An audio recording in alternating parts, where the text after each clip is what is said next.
10월 26일 말씀 묵상을 시작하겠습니다. 오늘 말씀은 이사야서 40장 18절로 31절까지 말씀입니다. 성경은 하나님의 이야기를 담고 있는 책이죠.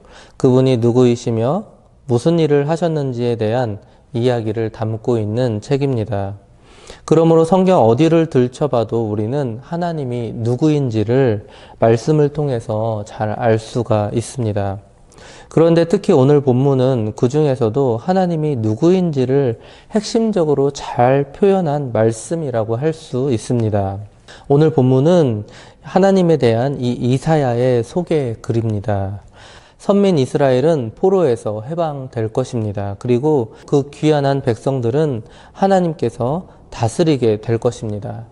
그 새 통치자 하나님이 누구이신지 하나님에 대한 이사야의 이 장엄한 소개를 살펴보도록 하겠습니다.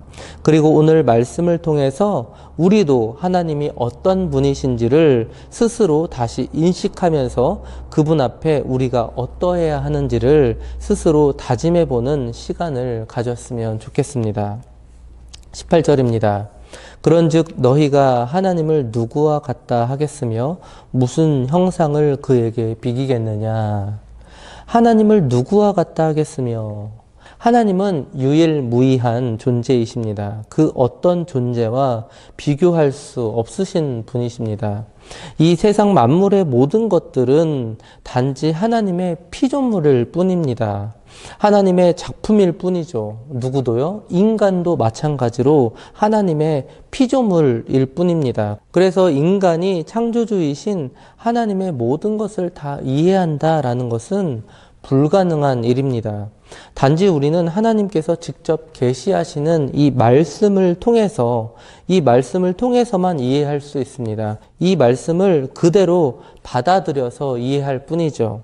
하나님을 이해하는 방법은 단지 이 방법밖에는 없다라는 것입니다. 19절입니다. 우상은 장인이 부어 만들었고 장식이 금으로 입혔고 또 은사슬을 만든 것이니라. 하나님을 제외하고 인간이 신이라고 믿는 모든 것들은 단지 우상일 뿐입니다. 인간 자신을 위해서 만든 하나의 형상일 뿐이죠. 이들은 인간보다도 오히려 더 무능력한 존재입니다. 혼자서는 움직일 수도 없죠. 그냥 아무것도 할 수 없는 그런 존재일 뿐입니다. 이들은 연약한 인간인 이 장인들의 손에 의해서 만들어진 그런 조각품일 뿐입니다.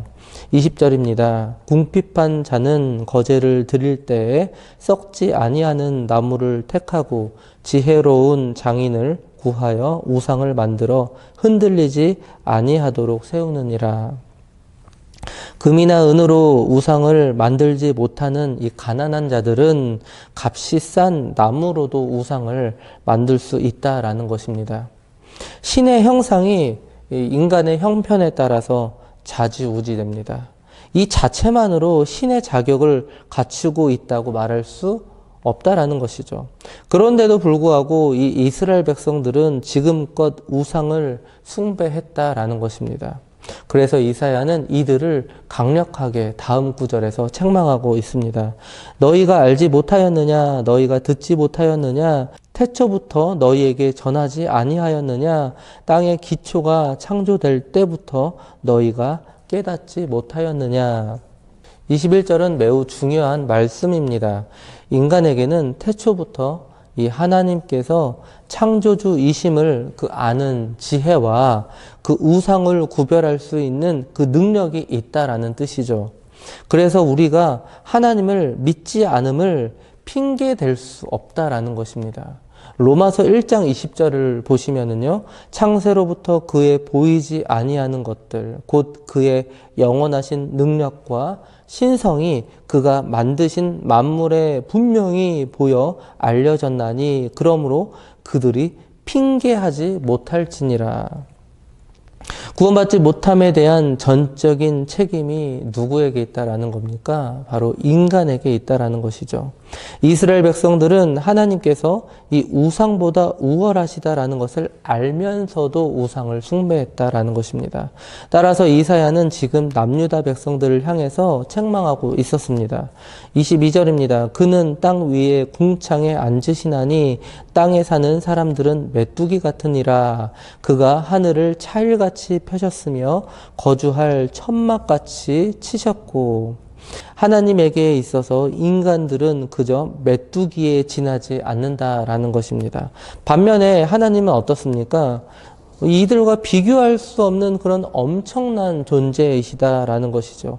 하늘을 차일같이 펴셨으며 푸른 창공을 얇은 천과 같이 펴셨다라는 것입니다. 우주 만물을 창조하신 이 창조주 하나님의 위엄입니다. 23절부터 25절까지 보시겠습니다. 귀인들을 패하시며 세상의 사사들을 헛되게 하시나니 그들은 겨우 심기고 겨우 뿌려졌으며 그 줄기가 겨우 땅에 뿌리를 박자 곧 하나님이 입김을 부시니 그들은 말라 회오리 바람에 불려가는 초계 같도다. 거룩하신 이가 이르시되 그런즉 너희가 나를 누구에게 비교하여 나를 그와 동등하게 하겠느냐 하시니라. 사람의 기준에 의하면 세상의 흥망성쇠는 몇몇 귀족이나 이 왕 같은 이런 소수 특권 계층의 권력에 의해서 좌지우지된다고 생각합니다. 그러나 이들은 실상 겨우 심기어지고 겨우 땅에 뿌리를 박은 것과 불과한 그런 연약한 나무일 뿐이다라는 것이죠. 왜냐하면 하나님께서 입김만 불어도 그 모든 권세자나 지위가 사라지기 때문입니다. 그러므로 성도들은 인간을 의지하는 것이 아니라 흔들리지 않는 이 반석이신 여호와만을 의지해야 된다는 것입니다. 오직 여호와만을 힘써 알아야 하고 힘써 경배해야 된다라는 것이죠. 26절입니다. 너희는 눈을 높이 들어 누가 이 모든 것을 창조하였나 보라. 주께서는 수요대로 만상을 이끌어내시고 그들의 모든 이름을 부르시나니 그의 권세가 크고 그의 능력이 강함으로 하나도 빠짐이 없느니라. 하나님은 모든 만물을 창조하신 위대한 이 능력의 하나님이십니다. 그뿐만 아니라 그분은 위대하시고 또한 인자하신 분이십니다. 그냥 만들어 놓고 한번 가지고 놀다가 버리시는 그런 분이 아니십니다. 수요대로 만상을 이끌어내시고 그들의 모든 이름을 부르시나니 모든 피조물들을 지으시고 그대로 버려두시지 않으시며 그들의 모든 이름을 부르셨습니다. 즉 모든 만물을 보살피시는 하나님을 말씀하고 있습니다. 하나님께서는 지금도 우리의 곁에서 매 순간 우리를 이처럼 보살펴 주시고 계십니다. 그분은 참으로 사랑의 하나님이 되십니다. 우리는 어떠한 상황에서도 오직 하나님만을 앙망해야 한다라는 것이죠. 이사야는 이어서 27절부터 마지막 절인 이 31절까지 오직 하나님만을 앙망할 것을 촉구하고 있습니다. 27절입니다. 야곱아 어찌하여 내가 말하며 이스라엘아 내가 이르기를 내 길은 여호와께 숨겨졌으며 내 송사는 내 하나님에게서 벗어난다 하느냐. 이스라엘 백성들은 오랜 이 바벨론 포로 생활로 인하여 지쳐있는 상태였습니다. 몸도 마음도 지쳤고 그에게 남은 것은 오직 불평뿐이었습니다. 이들은 하나님께서 자신들을 버린 것으로 여기고 있었습니다.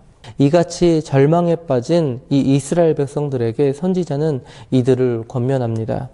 야곱아 또 이스라엘아 마치 하나님께서 사랑의 마음으로 이들을 부르시는 것처럼 이들을 불러서 권면하고 있습니다. 이들이 여전히 하나님의 백성이고 또 하나님께서 반드시 구원하실 것임을 암시하면서 이처럼 이사야는 이스라엘 백성들을 권면하고 있었습니다. 28절입니다.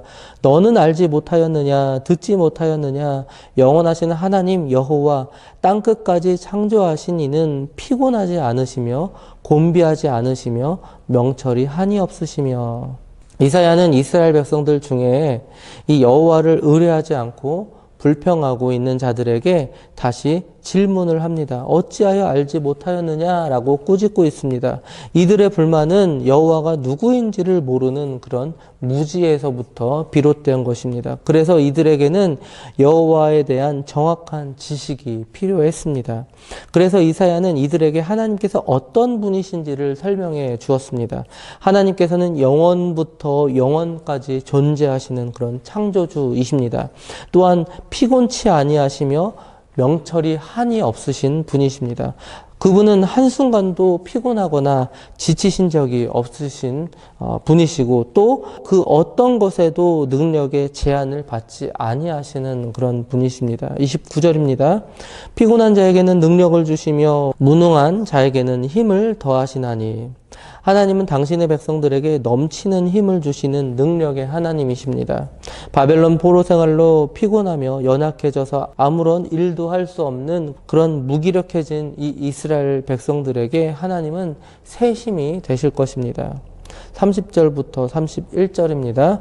소년이라도 피곤하며 곤비하며 장정이라도 넘어지며 쓰러지되 오직 여호와를 앙망하는 자는 새 힘을 얻으리니 독수리가 날개치며 올라감 같을 것이요 다른 박질하여도 곤비하지 아니하겠고 걸어가도 피곤하지 아니하리로다.